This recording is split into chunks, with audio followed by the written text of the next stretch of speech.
मेरे प्रिय दर्शकों नमस्कार। प्रिय दर्शकों, ऋषि ज्योतिष में आपका स्वागत है। सबसे पहले मैं आपको बहुत धन्यवाद देना चाहूंगा कि आप मेरे वीडियो बड़ी उत्सुकता से देख रहे हैं। आशा करता हूं आगे भी देखते रहेंगे। जैसा कि आपको पता है, ऋषि ज्योतिष वास्तविक कुंडलियों का विश्लेषण करता है। आपके जो प्रश्न आते हैं, मैं उन्हीं के ऊपर वीडियो बना करके आपका मार्गदर्शन करता हूं। उससे उस जातक का तो होता ही है, लेकिन आपका भी ज्ञान की वृद्धि होती है। हो सकता है मेरा बच्चा, मेरा भाई कोई उसी सेम से परेशान हो, तो उसका भी कुछ ना कुछ मार्गदर्शन हो जाता है। ऋषि ज्योतिष प्रयागराज जी के तट के नजदीक है। यहाँ पर काल सदोष पितरोस की पूजा की जाती है। जो इच्छु का संपर्क कर सकता है, हाथ से पत्रिका लिखता है, निचोड़ देता है, जो इच्छु का संपर्क कर सकता है। कन्या भाव के लिए गुण मिलान बिना किसी शुल्क के आपकी सहायता करता है।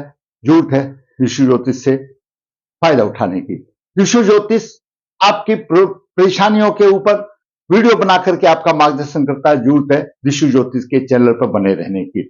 आज के हम वीडियो में हमारा बहुत ही एक नौजवान पुरुष 2004 का जन्म है, 20 साल की आयु मान लो। उसने प्रश्न किया है, क्या गुरुजी मैं थोड़ा सा गरीब घर से हूं, क्या मुझे व्यवसाय वगैरह में कुछ मिलेगा, कुछ व्यवसाय कुछ नौकरी मिलेगी। दर्शकों, हम विचार करते हैं उसकी कुंडली में। देश काल परिस्थिति के हिसाब से ज्योतिष काम करता है। उसकी कुंडली में कैसे योग है वो आपके सामने आएंगे। मैं सिर्फ एक छोटा सा ये कह सकता हूं, आज के कलयुग में वह बालक श्रवण कुमार है। माता पिता का भक्त, धार्मिक प्रवृत्ति, समाज में सम्मान मिलने वाला, व्यवसाय में सम्मान और गरीब आदमियों की सहायता करने वाला धर्मात्मा है। तो दर्शकों, जैसा मैं हमेशा बताता हूं कि ये कुंडली के 12 भाव है।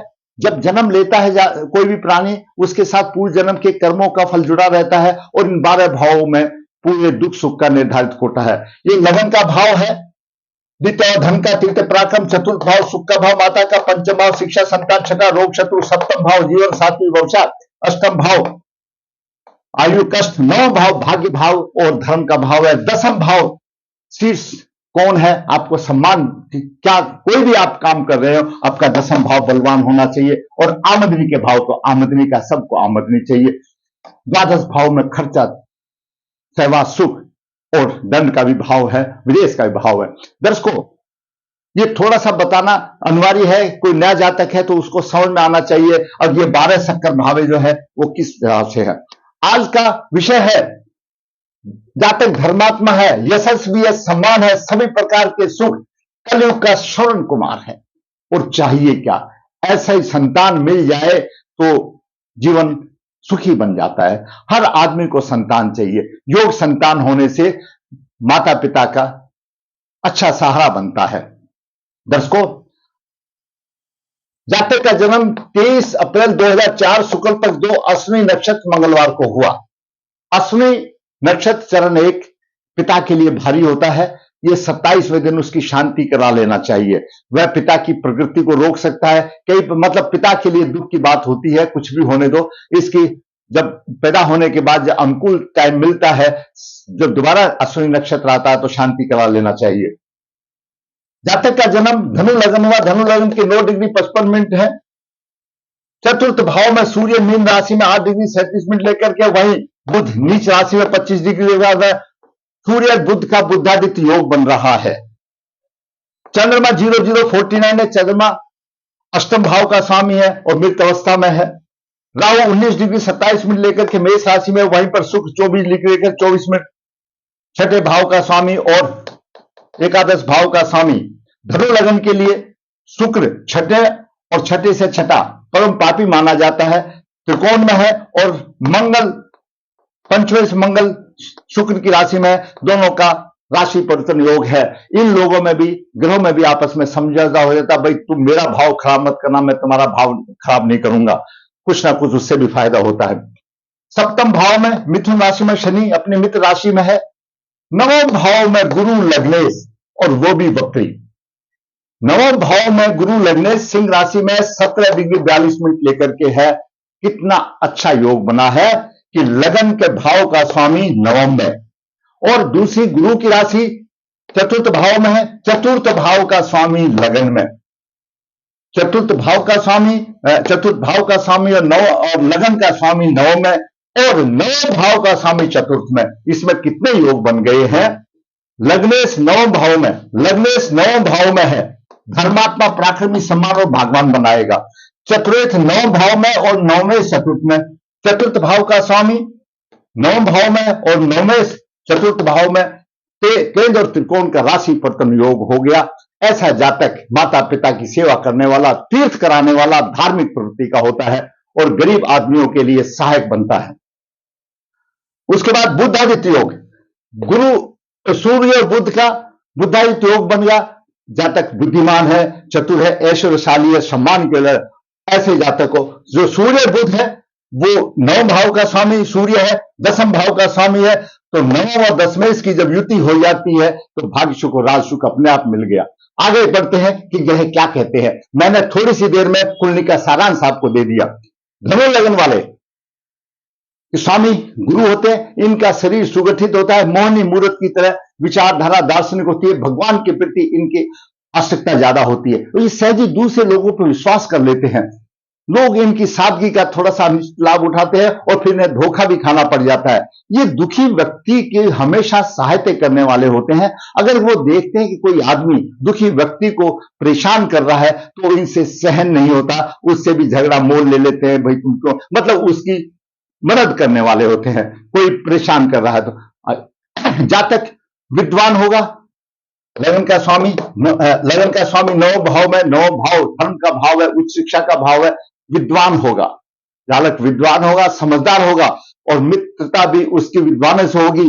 धर्मात्मा होगा, क्षमाशील, तेजस्वी होगा और अपने कर्मों द्वारा वह समाज में सम्मान पाता है, देश विदेश में ख्याति फैलती है, भाग्य की वृद्धि होती है, धर्म का पालन करने वाला होता है। भूमि मकान आदि का सुख उसको सहज ही मिल जाता है। जातक शरीर का सुख, स्वास्थ्य और यश की प्राप्ति होती है। भाई बहनों के सुख में कुछ कमी आ सकती है, संतोष हो सकता है। संतान पक्ष में सुख मिलता है और बुद्धि की वृद्धि होगी। ऐसा जातक बहुत ही ईमानदार होता है, बहुत ही ईमानदार होता है। ये सारे गुरु और लग्नेश का प्रभाव बता दिया मैंने। अब बात करते हैं सूर्य की। दर्शकों, सूर्य माता का अच्छा सुख माता के भाव में है और धनु राशि का सूर्य गुरु की राशि में, अच्छा सुख मिलेगा। धनी होगा, सुखी होगा, यशस्वी हो, मकान आदि का सुख मिलेगा, धर्म में रुचि होगी, भाग्य की उन्नति, व्यवसाय में लाभ होगा। सप्तम दृष्टि से व्यवसाय को दाव दिया, उन्नति होगी, धर्म सुखी यशस्वी जीवन व्यतीत होगा, राशि ठाक बाट से रहन करने वाला होगा और माता पिता को तीर्थ यात्रा कराएगा। तीर्थ यात्रा का वो शौकीन भी होगा और माता को जैसे स्वर्ण कुमार ने कराई थी ऐसे वो तीर्थ यात्रा भी करेगा। अब बात करते हैं चंद्रमा की। चंद्रमा 0049 पर है, मृत अवस्था में कोई प्रभाव नहीं है। मंगल पंचम भाव का स्वामी, द्वादश भाव का स्वामी है और मंगल छठे भाव में है। शत्रु पक्ष पर सफलता मिलेगी, भाग्य धर्म की उन्नति के लिए प्रगतिशील रहेगा। कोई बात नहीं, वहां पर गुरु बैठा हुआ है, मंगल देव को सोचने की जरूरत नहीं है, उनको भी पता है गुरु बैठा हुआ है, अच्छा फल देगा, तो बढ़िया देगा। खर्च अधिक चलाएगा, अपनी राशि को देख रहा है, खर्च अधिक चलाएगा, खर्च अधिक करेगा, सहवास सुख उसको अच्छा मिलेगा। अष्टम दृष्टि से लगन भाव को देख रहा है, थोड़ी सी परेशानी देगा क्योंकि छठे भाव में बैठा रोग का स्थानीय है, थोड़ा सा स्वास्थ्य में थोड़ी सी कमी दे सकता है। अब बात करते हैं बुध की। दर्शकों, बुध दो केंद्रों का स्वामी और सूर्य के साथ मिलकर के केंद्रापति दोष खत्म हो गया। सूर्य के साथ बुध मिलकर बुद्धादित्य योग बना रहा है और बुध नीच राशि में नीच राजयोग बन रहा है। इसको नीच राजयोग बन रहा है। थोड़ी सी बहुत कठिनाई से होगी, परंतु कोई कठिनाई नहीं जब दोनों का हो गया। दूसरी तरफ आप ये सोचिए, दसम भाव का स्वामी और भाग्य भाव का स्वामी दोनों मिल गए तो अपनी भाग्य से उसका भाग्य भी साथ देगा और व्यवसाय को अच्छी तरह से ले जाएगा और उसको पत्नी का भी बुध रिप्रेजेंट करता है और जीवन साथी के सुख में भी उसको अच्छा मिलेगा। दसम भाव के स्वामी की और नौ भाव के स्वामी की युति, दोनों की युति सीधी व्यवसाय के ऊपर डाल रही है और बुध यहां पर उच्च राशि का हो जाता है और सूर्य दिग्बली हो जाता है और यहां पर बुध दिग्बली है उत्तर साइड में। तो ये बहुत ही अच्छा योग जो चतुर्थ भाव में बन रहा है, मीन राशि में बन रहा है, नीच राजयोग बन रहा है, व्यवसाय और धर्म के मामले में और सम्मान के मामले में अग्रसनी रहेगा, उसको सब प्रकार का सुख मिलेगा। अब बात करते हैं शुक्र की। दोस्तों, शुक्र एकादश भाव का स्वामी है, छठे भाव का स्वामी। जैसे मैंने बताया धनु लगन के लिए छठे से छठा थोड़ा सा पापी, लेकिन शुक्र तो चाहिए, शुक्र के बिना जीवन नहीं है। शुक्र लक्ष्मी है, शुक्र दाम्पत्य सुख का कारक है, और पुरुष जातक है उसका विवाह भी कारक शुक्र है। और शुक्र पंचम भाव में है, यहां पर शुक्र और मंगल का राशि परिवर्तन योग हो रहा है। शुक्र के साथ राहु है, माना क्योंकि ये प्रेम प्रसंग का भी भाव है, लेकिन गुरु की दृष्टि यहां पर भी है, उसको भी रोकेगी। क्यों? गुरु तरीके से चलने वाला है। अशुभ गुरु की जहां कहीं अशुभ योग पर दृष्टि होती है तो उसको रोक देता है, उसमें बाधा बन जाता है, और लगन को भी देख रहा है, लगन को विचलित नहीं होने देगा। और गुरु और राहु का नव पंचम योग बन रहा है, और शुक्र मेष राशि में बन रहा है। शुक्र यहां पर मेष राशि में है, कम लिखा पढ़ा होने से भी जातक अच्छा पढ़ा लिखा वो ऐसा दिखाई देगा, और ऐसे जातक को उत्तम स्त्री सुख मिलेगा, सुंदर होगा, और पुत्र संतान का भी योग होगा। क्यों? गुरु से पंचम संतान योग आ जाता है, गुरु नव पंचम योग में आ जाता है। अब बात करते हैं शनि की। शनि दर्शकों तृतीय भाव का स्वामी है, और वित्तीय भाव का स्वामी है, सप्तम भाव में है। व्यवसाय में खूब धन कमाएगा, स्त्री पक्ष का सहयोग देगा, भाई बहनों से अच्छा संपर्क होगा, कुछ शरीर में देख रहा है आलस देगा, थोड़ा सा कष्ट दे सकता है। क्यों? शनि देव धीरे चलते हैं। आप लोगों ने देखा होगा कोई कोई आदमी ऐसा होता है वो बहुत धीरे चलता है, बहुत सहज काम करता है, आलस होता है, उसको चारपाई पड़े रहने की आदत होती है। इसमें से ऐसा भी कुछ हो सकता है कि आलस से भरा हुआ होगा। और शनि उसके बाद दसम दृष्टि से चतुर्थ भाव को देख रहा है, यहां पर थोड़ी सी परेशानी आ रही है। और यहां पर सूर्य पीड़ित हो रहा है शनि से। जब सूर्य पीड़ित हो गया तो कहीं ना कहीं जो प्रभाव सूर्य दे रहा था उसमें कुछ ना कुछ त्रुटि आएगी, भाग्य भाव में आएगी या कर्म भाव में आएगी। तो सूर्य को बलवान कर लेना चाहिए। सूर्य भाग्य का स्वामी है, और जातक सूर्य का रत्न धारण कर सकता है, जातक सूर्य का रत्न धारण कर सकता है। और हमारे विद्वानों का मत रहता है कि लग्नेश का भी चाहिए तो यहां पर जातक सूर्य, गुरु और मंगल का तीनों का भागवती नौकर यहां पर धारण कर लो। सूर्य को नियमित रूप से जल देना ना भूले, सूर्य को बलवान रखो, क्योंकि सूर्य भाग्य का स्वामी भी है, और वो सूर्य कर्म भाव को देख रहा है और बुद्धादित्य जोर बना रहा है। इसको पीड़ित होने से बचाना चाहिए। अब बात करते हैं राहु की। राहु अकेला में प्रभाव बता देता हूं। वैसे गुरु देख रहा है, राहु मेष राशि का राहु है, जिस किस्म की वो शिक्षा लेगा उस किस्म का उसको व्यवसाय नहीं होगा, उससे कुछ भिन्न होगा। शिक्षा संतान में थोड़ी सी कमी आ सकती है, भागना अवरोध देने की कोशिश करेगा, वो तो एक अलग बात है, लेकिन गुरु यहां पर वक्री बैठा हुआ, कुछ नहीं चलेगी। नौ पंचम का योग है, भाग में कुछ नहीं कर पाएगा, ऐसे ही लगन में भी कुछ नहीं कर पाएगा। जहां पर लग्नेश है और गुरु कारक ग्रह है धनु लगन के लिए, जहां पर गुरु की दृष्टि है वहां पर राहु की भी दृष्टि है, तो राहु के फलों में कमी आ जाएगी। क्यों? गुरु लग्नेश है और गुरु देव गुरु बृहस्पति है, उसमें कमी आ जाएगी। नौ पंचम गुरु यहां पर राहु के ऊपर सुप्रभाव डाल रहा है, बोला भाई छोड़, क्या रखा है बुरे काम करने में, मेरे साथ चल। तो राहु भी शुभ कार्य करने के लिए गुरु के साथ मजबूर हो जाता है, अच्छा देगा। अब बात करते हैं केतु। केतु थोड़ा सा तकलीफ देने वाला होगा, लेकिन यहां पर आमदनी को अच्छा दे रहा है। केतु आमदनी के पक्ष में बहुत अच्छा दे रहा है, सफलता दे रहा है, पराक्रमी भी होगा। शिक्षा संतान में थोड़ी सी परेशानी वाली बात आती है, और यहां पर स्त्री सुख में थोड़ी सी ये तो थोड़ा बहुत तो हर एक उसमें रहता ही है। दर्शकों अभी देखिए, मैंने पूरे ग्रहों का प्रभाव बता दिया। इसमें सूर्य और गुरु अच्छे बलवान हैं, अच्छी स्थिति में है। दोनों प्लेयर हैं इस कुंडली के, एक भाग्य का स्वामी, एक लगन का स्वामी है दोनों। और मंगल राशि परिवर्तन योग में आ गया। मंगल छठे भाव में भी कोई खराब नहीं होता, अच्छा होता है, बलवान होता है छठे भाव का। क्यों? मंगल उग्र ग्रह है। अश्विनी नक्षत्र पिता के लिए है, शांति करा लेना चाहिए।